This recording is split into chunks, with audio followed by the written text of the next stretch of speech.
Bab 6099. Saat Charlie mengantar Jacob kembali ke Thompson, ponsel Jacob kebetulan menerima pesan WeChat dari Mei King. Melihat dia sedang mendekati pintu rumahnya, Jacob buru-buru berkata kepada Charlie, "Menantuku sayang, tolong menepi." Charlie menghentikan mobilnya dan bertanya dengan rasa ingin tahu, "Ada apa?" Jacob berkata, "Mei King mengirimi saya pesan WeChat." Karena itu, dia membuka dialog dengan Mei King di depan Charlie. Charlie melirik sekilas dan melihat ternyata nama panggilan WeChat Mei King adalah toko kuil Konfusius bunga, burung, ikan, dan serangga Julia. Dia bertanya dengan heran, "Ayah, apa nama WeChat Mei King seperti ini?" Yakub dengan hati-hati menjelaskan. Dikatakan, "Ini adalah catatan yang saya ubah untuknya. Avatarnya kebetulan adalah Iris. Jadi aku memberinya catatan tentang toko bunga, burung, ikan, dan serangga, terutama karena aku takut Elaine akan menyelinap ke ponselku." Saat dia mengatakan itu, dia melihat konten yang dikirim oleh Mei King dan berkata kepada Charlie. Mei King bertanya apakah saya ingin menghadiri pernikahannya dengan Pollard. "Kalau begitu, tuliskan undangan untukku dan undanglah keluarga kita untuk menghadirinya." "Ini pernikahan mereka, Charlie, menurutmu bagaimana aku harus menjawabnya?" Charlie bertanya balik, "Tidakkah kamu kebetulan tidak ingin pergi? Kalau begitu jawab saja bahwa waktunya tidak tepat dan kamu tidak bisa hadir." Dan kemudian menjadi lebih murah hati dan mendoakan pernikahan mereka bahagia. Jacob bergumam karena malu. "Aku tidak ingin pergi, tapi jika aku menolaknya begitu saja, bukankah itu tidak pantas? Mei King akan mengira aku tidak berani pergi karena aku takut pada Elaine." Charlie bertanya kepadanya, "Bukankah ini yang sebenarnya kamu pikirkan?" Jacob berkata dengan sangat serius, "Itulah pemikiranku yang sebenarnya. Tapi setidaknya hal itu tidak mudah ditebak oleh orang lain. Kalau tidak, di mana aku akan menyelamatkan mukaku di masa depan?" Dia berkata lagi, "Apakah kamu tidak melihat kata-kata yang digunakan oleh Mei King? Dia mengundang keluarganya. Dia mungkin mengatakan itu karena dia mengira aku takut pada Elaine." Charlie menghela nafas tak berdaya, "Ayah, tolong dengarkan nasihatku. Saat ini, jangan berpikir untuk kehilangan muka. Jika Anda ingin meminjam uang dari lereng, ini adalah kesempatan terbaik. Pilihan terbaik Anda adalah segera memanfaatkan peluang ini dan menyelesaikannya dalam satu langkah. Jangan membuat masalah lagi. Ini sudah berakhir." Jacob melambaikan tangannya dan bersenandung, "Aku bukan keledai. Mengapa saya harus menuruni lereng ketika orang lain memberi saya satu?" Setelah itu, dia berkata dengan tatapan mendalam, "Menantuku sayang, kamu tidak mengerti. Orang bilang pria harus punya wajah yang bagus. Meskipun saya tidak yakin tentang Mei King, saya pasti tidak bisa membiarkan mereka menertawakan saya di belakang saya." Saat dia berbicara, dia mengetik dan berkata kepada Charlie, "Saya harus setuju terlebih dahulu karena dia telah mengirimi saya undangannya. Saya setuju dulu. Lalu sehari sebelum pernikahan, saya akan mengatakan bahwa ada sesuatu yang harus saya lakukan dan tidak bisa pergi." Charlie bertanya balik, "Kalau begitu, kamu tidak takut ibu akan mengetahui hal ini?" "Apa yang saya takutkan?" Yakub cemberut. "Mei King tidak akan pernah menghubunginya bahkan jika dia membunuhnya. Meski di undangannya tertulis untuk mengundang seluruh keluarga kita. Dia pasti akan mengirimkan undangan itu kepadaku. Selama aku tidak memberitahu, siapa yang tahu?"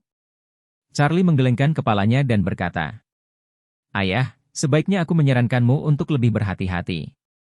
"Tidak apa-apa," kata Jacob dengan percaya diri. "Saya sudah mengiriminya pesan kembali, itu saja. Ini sudah berakhir." Melihat pekerjaannya telah selesai, Charlie tidak punya pilihan selain menghela nafas tak berdaya. "Selama menurutmu tidak apa-apa." Jacob tidak menanggapi Charlie, tapi dengan terampil menghapus semua percakapan antara dirinya dan Mei King. Dan kemudian berkata kepada Charlie, "Ayo pulang." Bab 6100. Sisi lain, Mei King melihat jawaban Jacob dan sedikit bingung. Dia berpikir ketika dia menyebutkan mengundang keluarga Jacob. Yakub harus tahu bahwa selama dia membuat alasan dan mengatakan dia tidak punya waktu di hari pernikahan, ini akan menjadi cara terbaik untuk menyelesaikan masalah tersebut. Tapi dia tidak pernah menyangka Jacob akan mengabaikannya, dan malah menjawab dengan sangat sederhana. "Tidak masalah, keluarga kami berempat akan tiba tepat waktu." Mau tak mau dia menjadi bingung, dan berpikir dalam hati. Yakub, apa maksudmu? Apakah kamu benar-benar ingin membawa Elaine ke pesta pernikahan? Memikirkan hal ini, dia hanya bisa mengerutkan kening. Dia tidak ingin bertemu Elaine, apalagi di pernikahannya. Pollard, yang sedang menulis undangan, melihat ekspresi serius Mei Qing dan bertanya. Mei Qing, ada apa? Mei Qing berkata dengan jujur, Jacob membalas pesan itu. Dia bilang dia akan membawa seluruh keluarga ke pernikahan kami. Sangat? Pollard tidak memiliki sirkuit otak aneh seperti Jacob, jadi dia tidak bisa memahaminya. Dia berkata, masuk akal jika dia sangat takut pada istrinya. Jadi dia tidak seharusnya memberitahu istrinya hal seperti itu. Mengapa dia ingin membawanya ke pernikahan kita? Saya tidak tahu. Mei Qing menghela nafas, saya bingung dengannya. Saya tidak mengerti apa yang dia pikirkan. Pollard memikirkannya. Memikirkannya, dia berkata sambil tersenyum. Sejujurnya, aku bisa melihat bahwa dia masih memiliki perasaan lama padamu. Kamu tiba-tiba akan menikah denganku. Dia mungkin sedikit marah. Seluruh keluarga akan datang ke pernikahan kita bersama. Mungkin ada unsur amarahnya. Mei Qing menggelengkan kepalanya dan berkata, ini, saya tidak bisa berkomentar. Pollard tersenyum dan berkata, sebenarnya, bisa dimengerti kalau dia melakukan ini. Bagaimanapun, kita semua akan menetap di Aurous Hill di masa depan.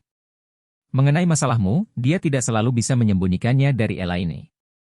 Mungkin dia ingin mengambil kesempatan ini untuk menembus kertas jendela. Rasa sakit jangka panjang lebih buruk daripada rasa sakit jangka pendek. Mei Qing menggigit bibirnya, sedikit bingung dia berkata. Dari apa yang saya ketahui tentang dia di masa lalu, dia benar-benar memiliki kepribadian seperti burung unta. Jika singa ingin memakannya, dia akan memasukkan kepalanya ke dalam pasir. Bahkan jika dia tahu singa akan menggigitnya, dia tidak akan peduli kapan. Lupakan saja, tapi jika kamu ingin dia menarik kepalanya keluar dari pasir dan memilih untuk menghadapinya secara langsung. Ini benar-benar mustahil.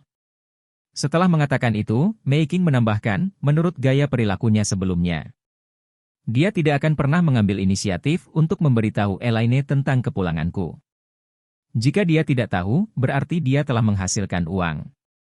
Pollard mengerutkan kening dan berkata, jika Anda berkata demikian, maka keputusannya memang agak aneh. Setelah itu, dia bertanya, apakah Anda ingin saya menelepon Charlie dan bertanya? Lupakan. Mei Qing melambaikan tangannya dan berkata, bagaimanapun, Charlie adalah menantu Jacob. Tidak pantas bagi kita untuk berspekulasi tentang Jacob di belakangnya. Mari kita tunggu dan lihat apa yang terjadi. Ada banyak tamu di hari pernikahan, jadi kami tidak takut Elaine mendapat masalah dengan kami. Lagi pula, bukankah kamu mengundang Charlie untuk menjadi saksi? Dengan Charlie di sini, saya yakin Elaine akan sedikit menahan diri. Mei Qing menambahkan, jika bom waktu Elaine dapat dipecahkan pada kesempatan ini. Itu bukan hal yang buruk, tapi aku tidak tahu apakah Jacob akan ditangani oleh Elaine secara pribadi. Setelah pernikahan selesai, ingatlah untuk mengingatkan Charlie dan memintanya untuk lebih memperhatikan saat dia kembali. Tidak masalah. Pollard mengangguk setuju dan berkata. Kemudian saya akan menulis undangan kepada Yakub dan mengundang dia serta keluarganya untuk hadir. Mei Qing mengangguk dan berkata, oke, tulis saja seperti itu. Pollard bertanya lagi, ngomong-ngomong. Bagaimana aku harus memberikannya padanya setelah aku selesai menulisnya? Mei Qing berkata, saya akan memberikannya padanya. Dia akan mengikuti kelas kaligrafi dan melukis modern di universitas besok. Aku akan memberikannya padanya ketika waktunya tiba.